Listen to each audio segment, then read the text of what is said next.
पहा नवीन एपिसोड्स एकदम add free.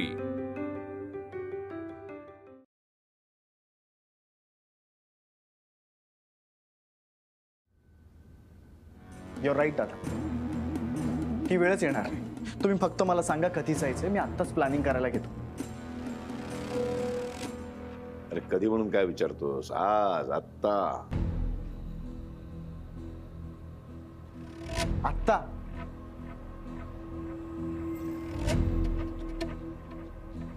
पण दादा, अहो उद्या होळी आहे ना, आणि लग्नानंतर माझी आणि मुक्ताची पहिलीच होळी आहे, म्हणून म्हणत होतो. जायचं नाहीये?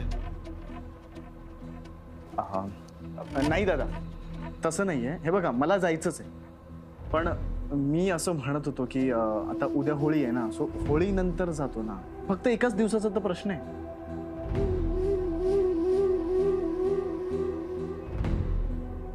माझे वडील म्हणजे तुझे आजोबा,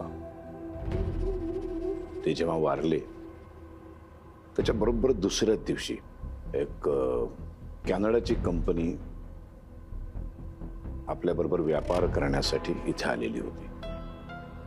त्यांच्याबरोबर मीटिंग होती बरोबर दुसऱ्या दिवशी. आणि आपल्याकडे अशी प्रथा आहे की जो मुलगा अग्नी देतो तो 10 दिवस घराच्या बाहेर पडत नाही. पण मी या सगळ्या प्रथा, परंपरा सगळ्या बाजूला ठेवल्या.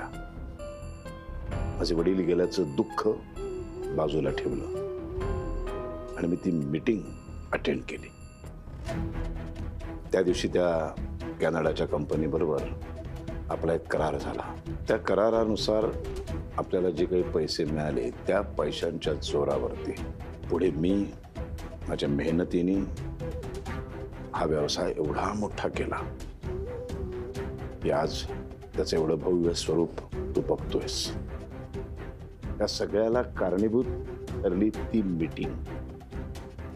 वडील गेलेल्या दुसऱ्या दिवशीची ती मीटिंग कारणीभूत ठरली. जर ती मीटिंग मी केली नसती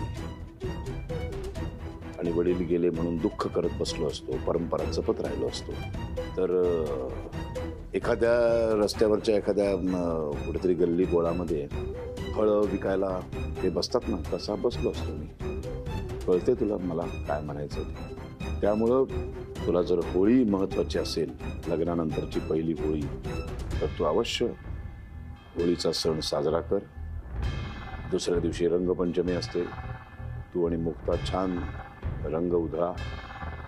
माझी काहीच हरकत नाही. मी जबरदस्ती अजिबात करणार नाही. पण मग मी जाईन. नाही नाही नाही नाही, तुम्ही नका जाऊ, मी जातो. आणि मला तुमचं म्हणणं पटलंय. संधी परत परत मिळत नसते. आणि दादा, मला स्वतःला सिद्ध करण्याचा हा जो चान्स तुम्ही दिलाय तो मी नाही सोडणार. पण होळीचा सण तुला गमवावा लागेल. चालेल दादा, मी तयार आहे. यशस्वी भव. होळीची आग आतमध्ये घेऊन जा. असं काम करून दाखव की नगरकरांच्या पुढच्या 7 पिढ्या तुझं नाव काढतील. थँक्यू दादा.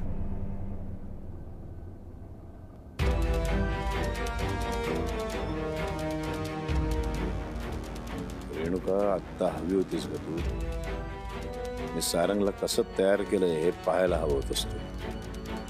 असंच हळूहळू थोडं थोडं करून दोघांना एकमेकांपासून लांब करणार आहे. या खेळामध्ये आता मजा येणार.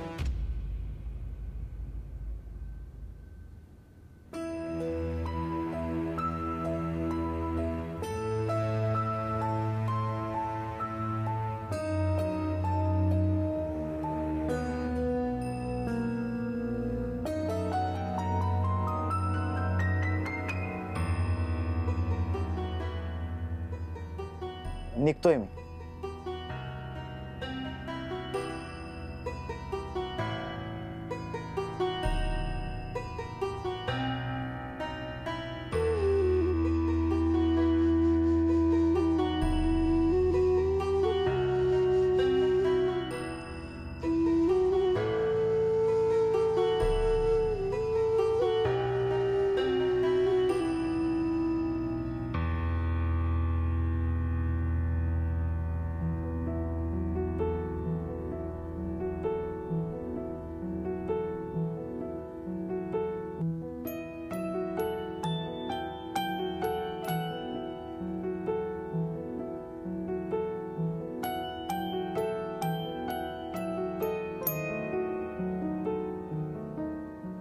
मुक्ता, मला माहिती आहे लग्नानंतरची आपली पहिलीच होळी आहे आणि मी जातोय. पण मुक्ता, अगं मी दादांना आणि स्वतःला नाही म्हणू शकलो नाही.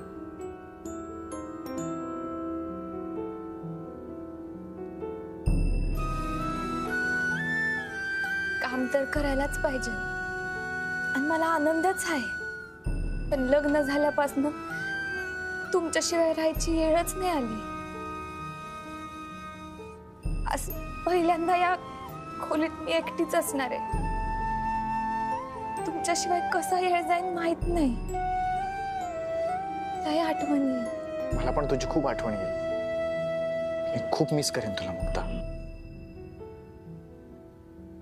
आज खरं संसाराला सुरुवात झाली. मी वाट पाहिन. सारंगला अगदी आजच पाठवायला हवंय का? नाही, लग्नानंतर दोघांची पहिलीच होळी आहे म्हणून म्हटलं. जशी त्याची पहिली होळी आहे तसा व्यवसायाचा पहिला दिवसही आहे, हे मात्र विसरतेस. नाही, तसं नाही, पण मुक्ताच्या भावनांचा पण विचार करायला हवा ना आपल्याला. मला वाटते मुक्ताच्या भावनांचा आपल्यापेक्षा सारंग जास्त चांगल्या पद्धतीने विचार करू शकतो. ठीक आहे, आपल्यापेक्षा तो तिला जास्त ओळखतो आणि मी काही जबरदस्तीने हे काम त्याच्यावर सोपवलेलं नाहीये. त्यांनी ते स्वतःहून स्वीकारलं, स्वेच्छेने स्वीकारलंय, आनंदाने स्वीकारलं. मुक्ताशी बोलून स्वीकारला असेल कदाचित, नाही का? त्यामुळे नको काळजी करू. आता 2 दिवसापूर्वी माझ्याकडे आले होते दोघं. मला सांगत होते संपूर्ण घराची व्यवसायाची जबाबदारी आता आम्हाला घ्यायची आहे. जबाबदारी घ्यायची असेल तर हे सगळं करावंच लागेल. हो, पण होळीला घरातले सगळे एकत्र आहेत आणि फक्त सारंग नाही तर. वैजंती, उगाच भावनिक होऊ नकोस. असे प्रसंग आपल्या दोघांच्या संसारामध्ये काय कमी वेळेला आलेत का? कितीतरी दिवाळी आणि दसरे मी घरामध्ये नव्हतो. तू मुलं वाट बघत असायच्यात माझी, है ना? या सगळ्या सणवारांचा मी त्याग केला ना, म्हणून हे सगळं वैभव मी उभं करू शकलो. मी आज हे वैभव उभं करू शकलो म्हणून हे मुलांना ऐकत मिळतंय. काहीतरी मिळवायचं असेल तर कुठल्या तरी गोष्टींचा त्याग हा करावाच लागतो. वाटतंय? नाही, बरोबर आहे तुमचं, पण तुमच्यासारखा विचार मला नाही करता येते. अरे बॅगच घेऊन आलास? हो, ठरवलंच आता. दादा, निघतो, पाया पडतो. अरे उभा राहतो, बसून नको. ये, यशस्वी भव. नक्की यश मिळवशील, खात्री आहे. थँक्यू. काहीच यशस्वी हो.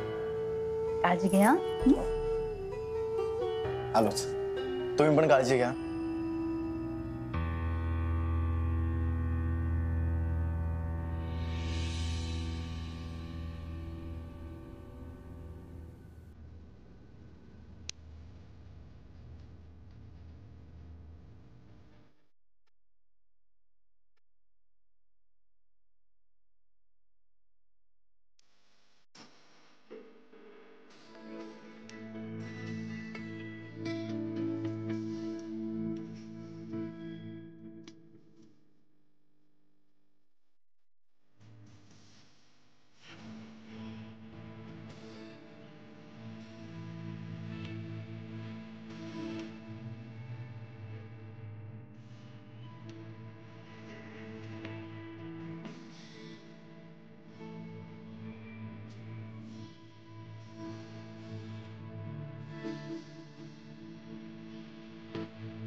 शेवटी सारंगला मुक्तापासून लांब केलंच.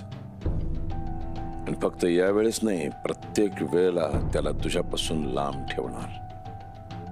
आता राहिला तुझा संबळ. या घरातल्या कामाची जबाबदारी मी चोख पार पाडीन आणि घरात बाहेर जाऊन पण काम करीन.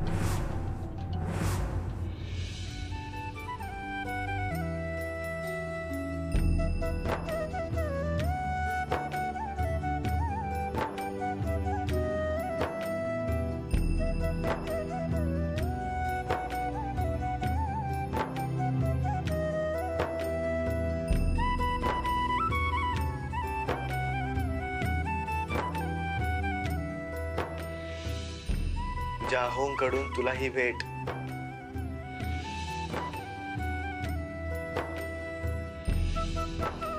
मला पण तुझी खूप आठवण येईल. खूप मिस करेन तुला मुक्ता.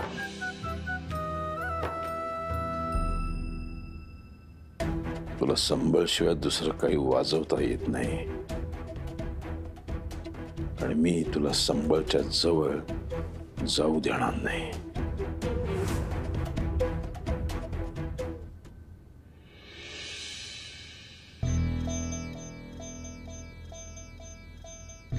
आई, आज माझ्यासाठी लय महत्वाचा दिवस आहे. मी काम शोधायला घराबाहेर पडणार आहे. खरं तर हे अवघड असणार आहे, पण तू साथ आणि माझी धडपड असेल ना तर मला खात्री आहे नक्कीच काहीतरी चांगलं घडेल.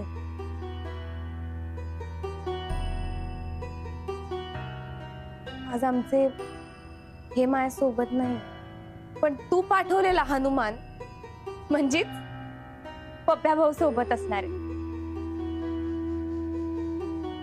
पण आई, आज मला फक्त तू आशीर्वाद नको.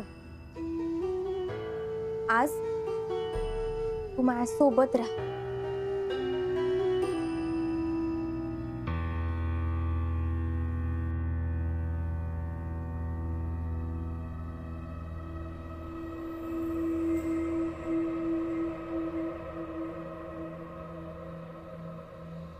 दादा नमस्कार. अरे इथं काय करतोस? काय नाही, ते मुक्ताताईंसाठी काम शोधायला जायचंय ना, तर त्यांना कोणतरी सोबत पाहिजे म्हणून मी आलो होतो. अच्छा, मुक्ताताईंसाठी काम? हा म्हणजे ते संबळ वाजवणं वगैरे ना? हा, म्हणजे त्या संदर्भातच काही मिळतं का पाहिजे. काय आहे, माझा एक मित्र आहे ना, तो म्युझिक डायरेक्टर आहे, तर मग त्याची पण गाठ घालून देतो. तिकडे काही झालं तर बरंच आहे. चांगलंय चांगलंय. म्हणजे तुझ्या मुक्ताताईसाठी तुझी जी धडपड चालली आहे ती बघून बरं वाटलं. हा, तेच म्हणलं, आता आहेत आपल्या ओळखी तर. त्यांची घरातली कामं संपली असतील तर मग आम्ही सोबत गेलो असतो. संपले असतील कदाचित, कदाचित अजून 5-10 मिनिटं लागतील सुद्धा, माहित नाही. असा उभा का पडतो? बस ना, बसून घे. नाही नाही, तसं काही नाही, 5-10 मिनिटाचाच प्रश्न आहे. अच्छा, म्हणजे 5-10 मिनिटात येईल असं आहे का? ठीक आहे, मलाही माझं सकाळचं आवरायचंय सगळं, मी आवरून घेतो. हा, तुमचं चालू द्या, मी आहे.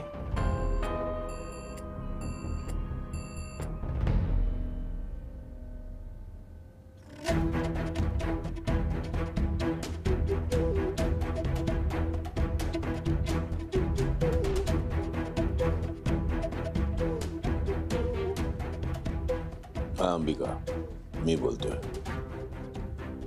मुक्ताला घराच्या बाहेर जाऊन काम करायचंय आणि तू तिला घराच्या आतमध्ये कामामध्ये असं काही गुंतवून ठेव की तिला घराच्या बाहेर पडायला वेळच मिळता कामा नये. हो दादा, तू काळजीच करू नको. तू सांगितलंय ना, आता मी तसंच करते. तू बघच.